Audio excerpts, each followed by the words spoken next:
ئێمە پەیپەرەمان بەڵێ ئێمە پەیپەرەمان تایبەتە بە ئەو ئیجراعاتانەی کە نەگیراوەتە بەر بۆ لە یاساکایە هەیە و نەگیراوەتە بەر بۆی ئەو نوێنەرانی کە 11 نوێنەرن ئەسنە پەرلەمانی کوردستانەوە نوێنەرانێک بن لەلایەن پێگاتە نەتەوەی ئاینیەکان لەلایەن دەنگدەری پێگاتە نەتەوەیەکان خودی خوانەوە هەڵبژێرن نەکو دەنگدەری کورد تەسیر کاتە سەر ئەنجامەکان و ئەنجامەکان بە ئاقارێکا بڕوا لە دواییە ئەندامان و دەنگدەری پێگاتە نەتەوەیەکان هەست بکەن کە ئەم نوێنەرانە نوێنەری ئەوانین ئەوەندەی نوێنەری شوێنێکی تر. ئێمە بەر لەوەی ئەمە ئامادە بکەین کە وەختێک با بڵێن ڕژنووس بووە چونێتە پەرلەمانی کوردستان لە هەولێر و لەگەڵ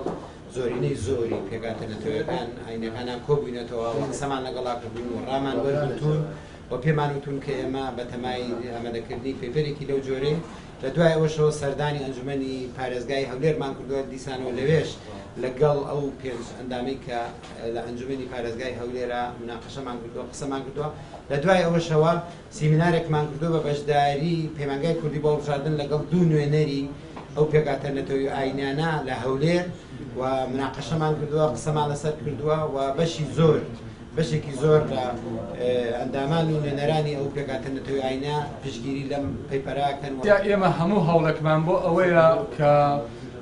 مەسەلەی نوێنەرایەتی پێکاتەکان لەمە باشتر بکرێ و لەمە ڕێکوپێکتر بکرێ و ڕووی دیموکراسی هەرێمەکەش زیاتر چێتە پێشەوە ئەوەی کە ئەم ڕێزانە کردویانە لە چوارچێوەی خزمەتێکی تەواوایە بە پێکاتەکانی هەرێمی کوردستانە